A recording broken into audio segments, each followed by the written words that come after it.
You're listening to Talking Law, the podcast where business owners just like you discover how to avoid legal landmines and build value using smart legal tips.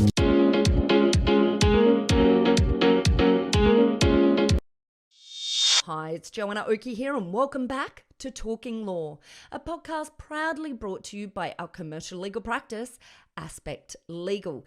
Today we are talking all about recent changes to consumer laws that have involved the introduction of tougher penalties for companies who breach these consumer laws under the Competition and Consumer Act. In order to talk about this area, we have on board the Deputy General Counsel of ACCC, Verity Quinn and Emma Gordon. Verity and Emma talked to me today about the ACCC's viewpoint in relation to these changes in the consumer law. They talk a little bit about why the consumer law was changed and the things that led up to the changes in the consumer law. They also talk about what the intended impacts of the title laws are on businesses from their or the ACCC perspective. And they also talk about what the changes mean for businesses on a practical level.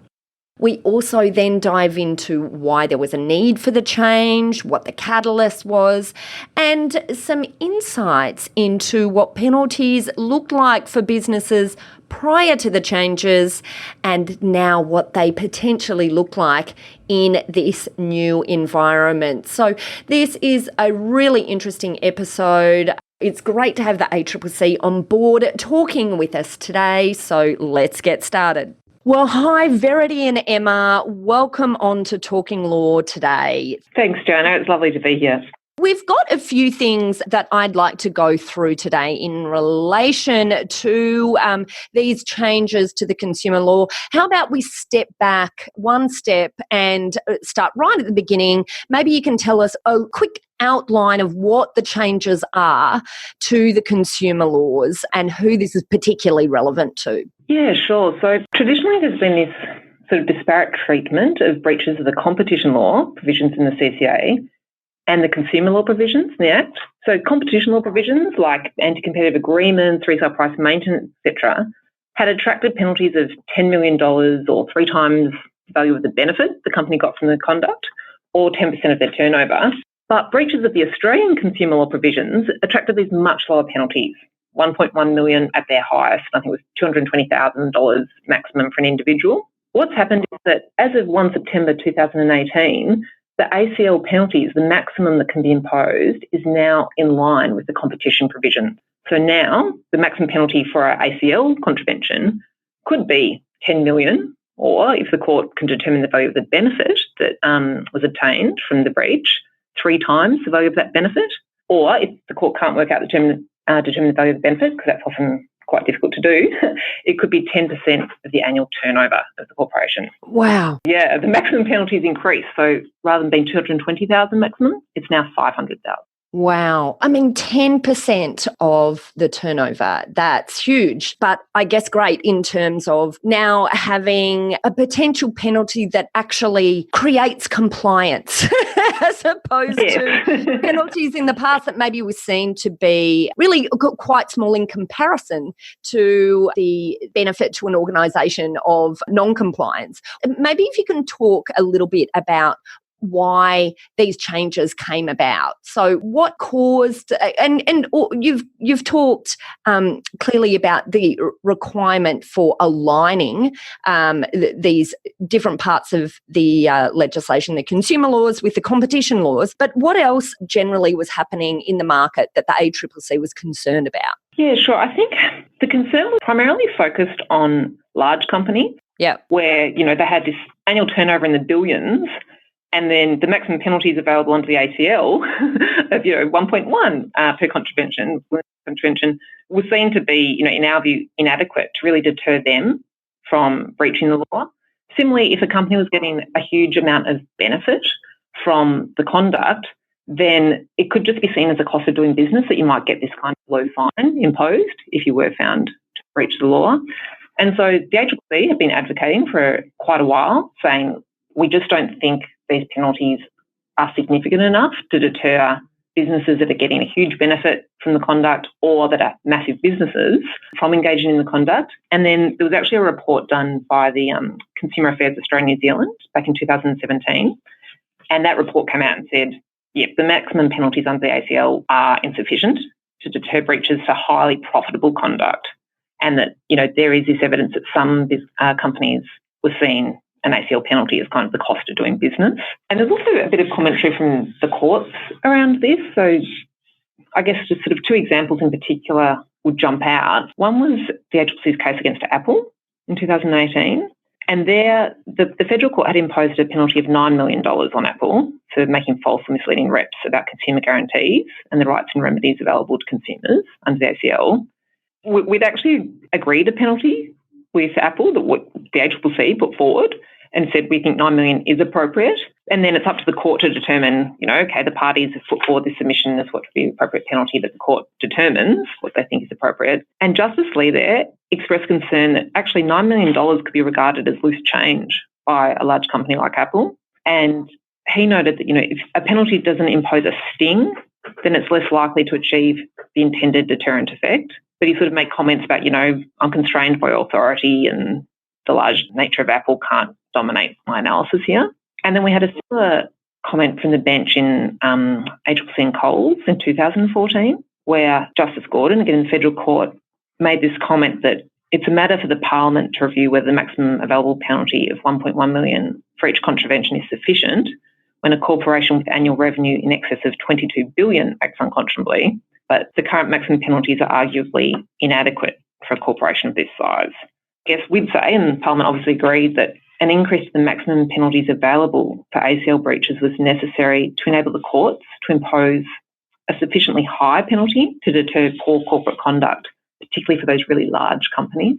How do these changes impact the process of the ACCC, or do they impact the back end of the way that the ACCC now approaches contraventions? Has it created any practical differences other than obviously you now have higher penalties that you can point to? Sure. I think, as Verity mentioned, we've been advocating for higher penalties for the reasons of deterrence and making sure that businesses aren't tempted to do the wrong thing for a while. And as a general matter, we would expect and hope that there'll be a general shift in moving consumer law penalties just to a higher level to reflect the damage that this kind of conduct does. Courts have been able to impose these kind of penalties for some time in the competition sector, and we're very pleased that they're now going to be aligned in the consumer sector as well. So it means that in a practical sense, we would think there'll be a general exposure to higher penalties, and we'll be expecting higher penalties and advocating for higher penalties. We often deal with companies who may have contravened the law and who cooperate with us, and we will negotiate a penalty. This can be when they come in to us or when we start investigating, or sometimes we get to court, we argue about liability, and then we can agree a penalty that we can suggest to the court as appropriate. I think it's fair to say going into those kind of negotiations, we will have a higher level of penalty in our heads than perhaps we had before, reflecting the fact that the goalposts have shifted a little with this overall increase. In terms of a practical effect, for particular kinds of companies, I think large companies in particular can expect higher penalties, can expect us to go in with higher penalties, and can expect the courts to be ordering higher penalties if they're large with a big corporate group turnover, because there is a way of calculating penalty that goes to overall group turnover. Also, if there's been a significant benefit from the relevant conduct, they can expect that to have an impact on what we would think was an appropriate penalty, or if there's been a large number of contraventions. Obviously, the penalties that were in place prior to these changes were still quite significant in terms of the maximums for small to medium businesses. But do you see any impact on SMEs out of these changes other than, of course, increased higher number, which could look concerning or more concerning to SMEs? But is there anything that you see in terms of the impact that's relevant to comment from an SME perspective? I think from an SME perspective, there's also the hope that it'll level the playing field a little bit, because the large corporates are going to have much more of an incentive to be complying with the law and making sure that they're doing the right things. So we'll make it easier for small businesses to compete effectively with them when the large corporates have an incentive to compete fairly by not engaging in breaches of the consumer law. And potentially they may benefit as well in terms of them as consumers, in inverted commas, to the extent that they've purchased goods or services under that $40,000 threshold. Oh, yes, exactly. To the extent that they're buying goods as a consumer within the meaning of course. Yeah. Of course, and even to the extent that they're not, if it means that large businesses are acting fairly and making accurate representations, I mean, they'll benefit in the sense that they're consumers outside that too. And it might be worth just mentioning that these maximum penalties set the bar, but there's also this number of other factors that will get taken into account when assessing what's an appropriate penalty in any given case. So, the overall sort of goal of penalties is deterrence for the individual company involved and deterrence to others who might be tempted to breach the law when they see what happens. But it may be that, if you're a quite small company, then a small fine is sufficient to deter you from engaging in that conduct again. And the factors that the courts take into account and the ACCC takes into account when we work out what we think is an appropriate penalty to recommend are things like the deliberateness of the contravention and how long the conduct went for, whether it arose out of conduct of senior managers or if it was something done at the lower level, whether a company's got a culture of compliance, they've got educational programs or take disciplinary action when there's been a contravention, whether the company has shown a disposition to cooperate with the ACCC in relation to contravention, whether they've engaged in the conduct in the past, and the financial position of the contravener, whether the conduct was deliberate or covert. So there's a whole lot of factors that also come into play in working out what's a penalty sufficient to deter that company from engaging in the conduct again. And I think, there's an element of that might be reassuring to business as a whole in terms of where there's inadvertent, breaches that are not systemic, not part of a general culture of non-compliance.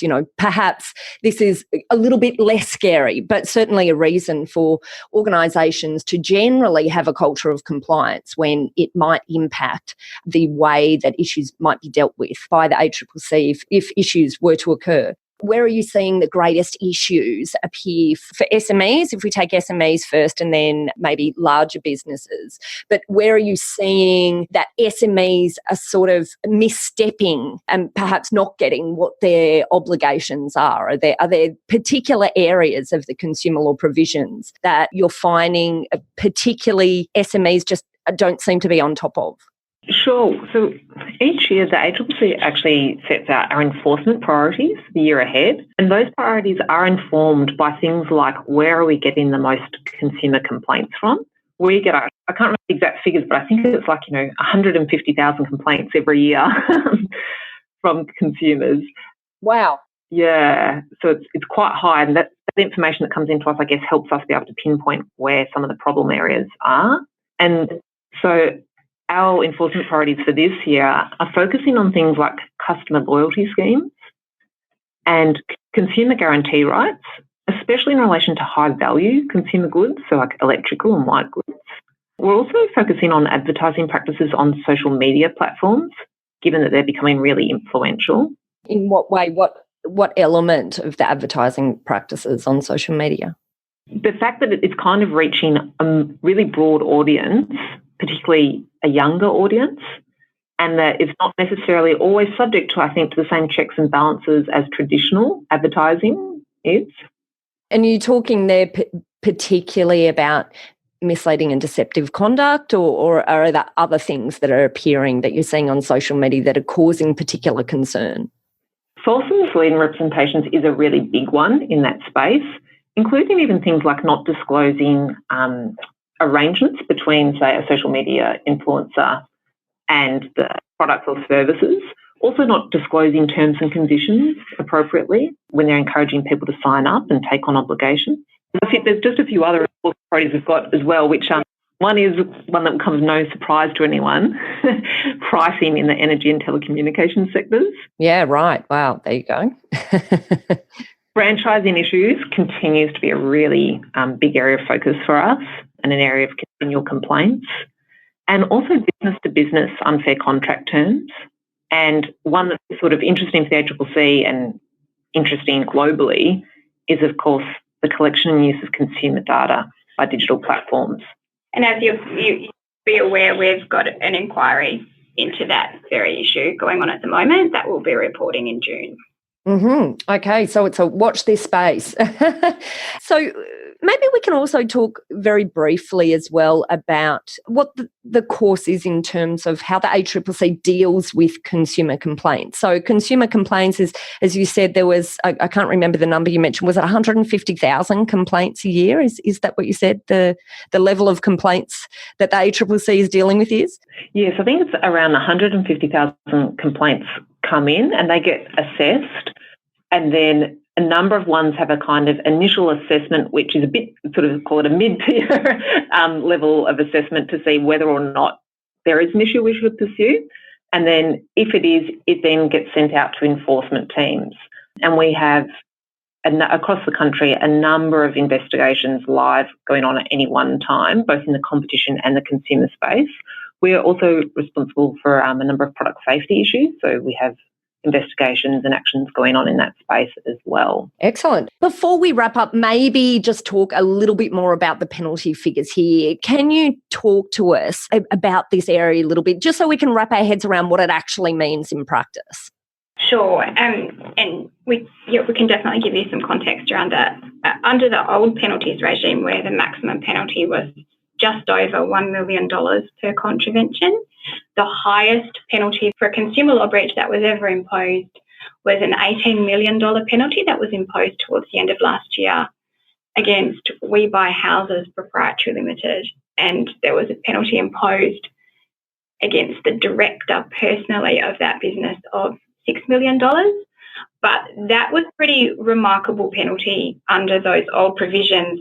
Other than that penalty, the highest that we achieved was a $10 million penalty against each of, in different matters, against each of Coles, Ford, Telstra and Optus. So you're looking at pretty big companies there. And in each of those instances, that penalty was imposed after having been put to the court as an appropriate penalty by both the parties, so by the ACCC and the respondent in question. Right.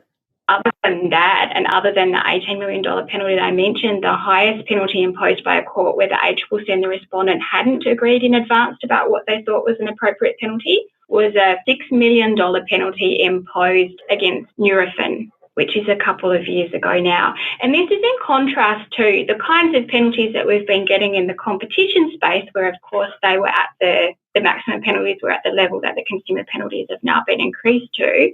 Our highest there has so far been a $46 million penalty against Yazaki.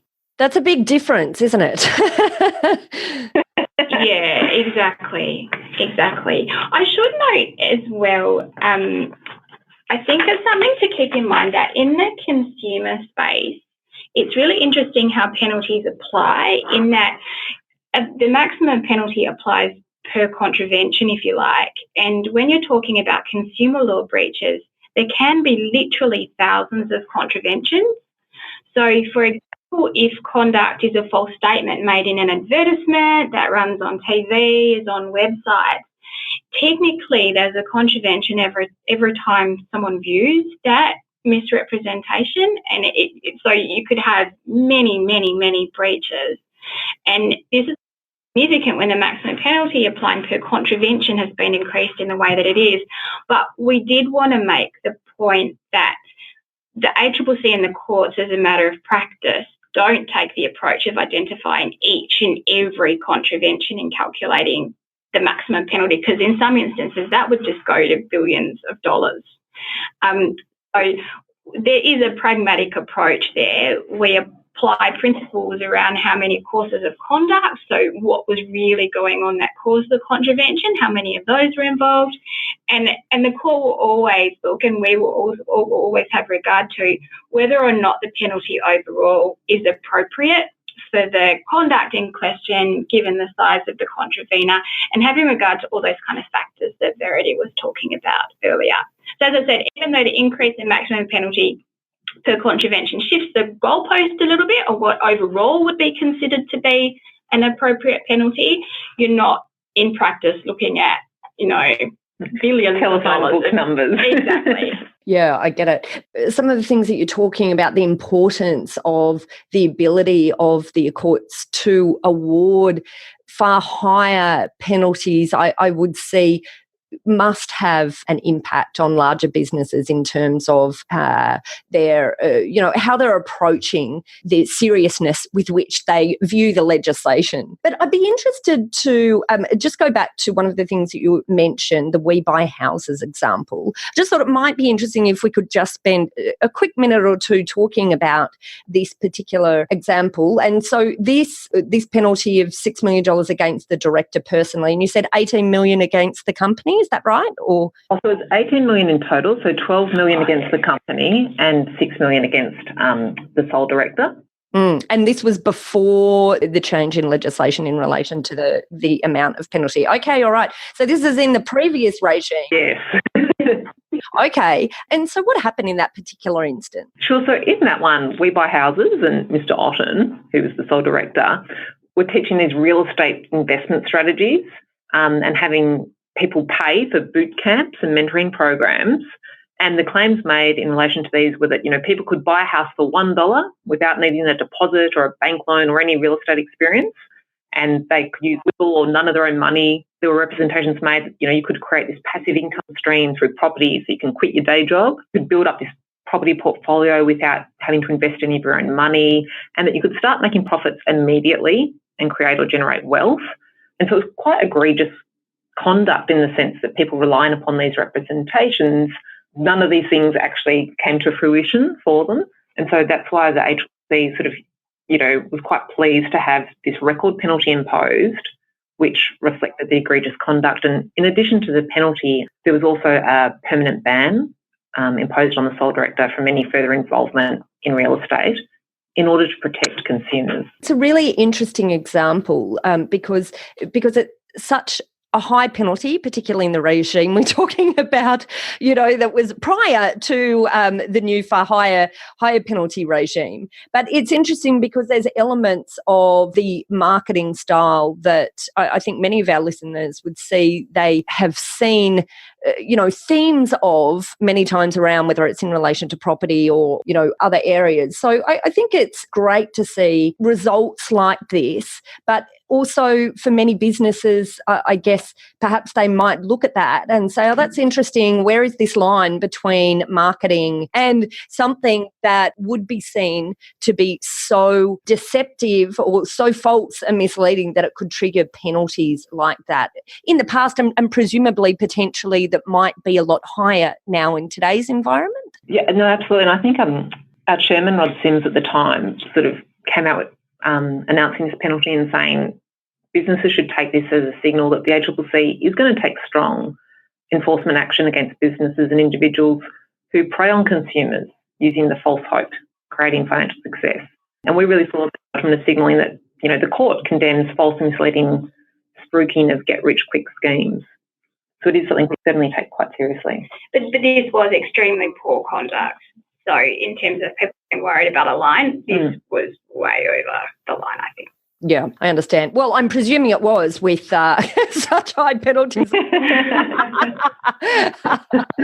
Look, I just want to thank the two of you so much for coming on today. I think, it's really important for people to hear the theories, the reasons behind changes, often to legislation like this, because it can help to contextualise why the change is there, what's going on, but also to reiterate some of these important principles principles that we're talking about that businesses should be mindful of in their own business and in relation to the rights that they might have where they feel they have, suffered as a result of action by others in the competition space or themselves as consumers under the consumer law. So thank you very much for coming in. Do you have any parting words that you want to leave our audience with? I don't know, Johnny, if this helps, but we did have one quote from Sims. Go for it. So the reason we've been advocating for these high maximum penalties is because, as our chairman, Rod Sims, has put it, penalties really need to hit the bottom line, so they're not simply seen as a cost of doing business. Penalties need to be high enough to be noticed by boards and senior managers so that compliance with the law is a higher priority. I think that's a really good point. I'm sure you'll now be very busy after some of these changes. Has it led to you being busier? Does it trigger interest? Does it trigger people identifying issues and reporting them more often when they hear about higher penalties? Is that something that, or are they unconnected? I think, to be honest, once the regime kicks in a practical way, because we start taking cases that the conduct falls within this new penalty regime, I think it will gain momentum. I think that's certainly what happened in the competition space when the penalties were increased there a number of years ago. So I think having the law changed is one thing, but when people start seeing what that means, I think then it will have more of an impact. Well, I tend to think it probably would too. From a reportability perspective, you find that the media reports on things that are interesting, and the higher the number in terms of the a penalty that's awarded is more interesting, and so that in itself I would assume will draw media coverage, and therefore the more media coverage, the more awareness there is just generally about what is behaviour that is something that could be reported to the ACCC, because sometimes people just don't even understand where that line is between something that they have experienced that they think is wrong versus understanding that it's something that is a breach or could be a breach and therefore reporting it. So, from that perspective, perhaps you might be getting busier soon. If we're not busy enough already. Okay, good. That was a really good discussion. Thank you so much for both of you coming along.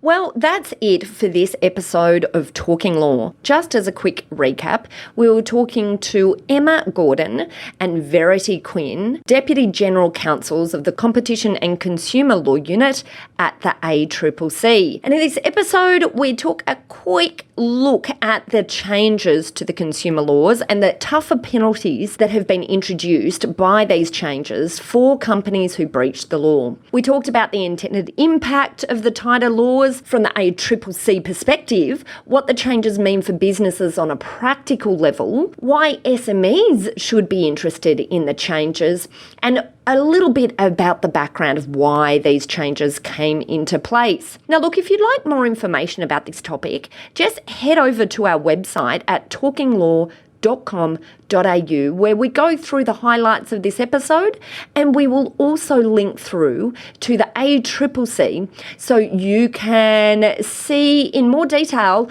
information that the ACCC has published in relation to these changes. And through the Talking Law website, you'll also find details of how to contact our lawyers at Aspect Legal if you would like any help with any of the issues that we covered today. Finally, if you enjoyed what you heard today, then please pop over to iTunes and leave us a review. We would be ever so grateful.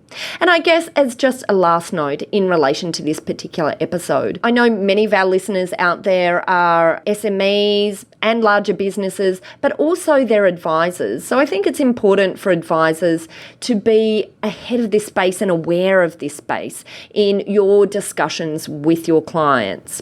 Thanks again for listening in. You've been listening to Joanna Oakey and Talking Law, a podcast proudly brought to you by our commercial legal practice, Aspect Legal. See you next time.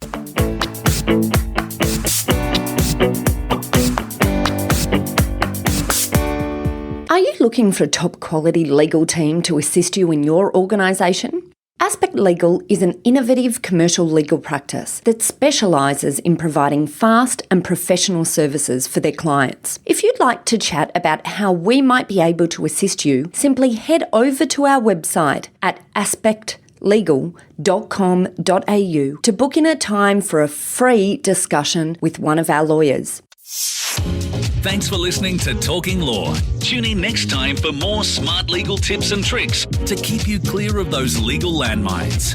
If you want to get a download of today's show notes, head over to talkinglaw.com.au. Are you looking for a top quality legal team to assist you in your organisation? Aspect Legal is an innovative commercial legal practice that specialises in providing fast and professional services for their clients. If you'd like to chat about how we might be able to assist you, simply head over to our website at aspectlegal.com.au to book in a time for a free discussion with one of our lawyers.